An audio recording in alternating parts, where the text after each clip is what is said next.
Well, with months of speculation over a perceived Russian hand in the US election, other European countries have jumped on the bandwagon too.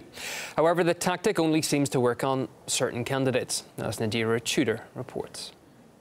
Russia's ambitions, how Moscow is targeting other elections, this time in Europe. European populists and Donald Trump have one thing in common. They all admire Russian President Vladimir Putin.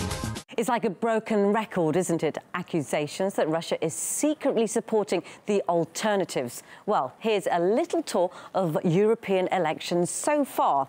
Let's start with the Netherlands. Well, there were plenty of undertones of Russia propping up staunch anti-immigration candidate Geert Wilders. So, a guaranteed victory, right? Mark Rutte winning the parliamentary election over populist politician Geert Wilders. He did not do as well as expected in this pivotal election. Wrong. He lost. So we can just forget those claims of Russian interference. But what about Austria? A far-right candidate for president of Austria hopes to duplicate what Donald Trump did. The ballot could herald the European Union's first far-right head of state. Surely Russia can wave its magic political wand. The Russian spell is sure to work on Austria. Presidential election ended in a narrow defeat for a far-right candidate Monday. A lot of headlines talking about relief across the EU at the far-right defeat in Austria. Oh, never mind. Maybe Russia had nothing to do with that one.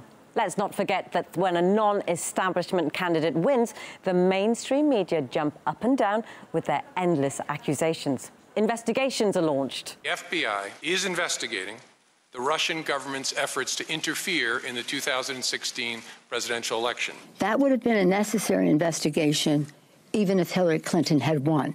And politicians speak out.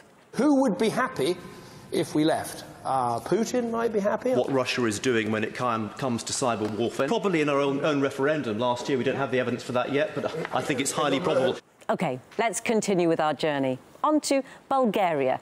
Their Socialist Party wanted closer ties with Russia. Wait, they lost too. And the allegations have again disappeared into oblivion.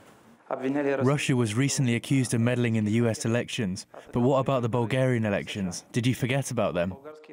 I guess it's just that Russian hackers probably had a day off on that day. What's left in Europe? France. Do you have any evidence that Russian hackers are hacking your emails? No, I don't.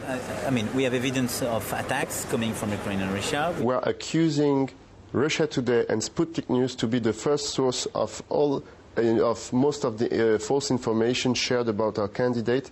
The French are sure to obey Russia. Yes, Russia's sure to win in France. Or will they? It could go either way. But regardless, the reaction is always the same. Nadira Tudor, RT.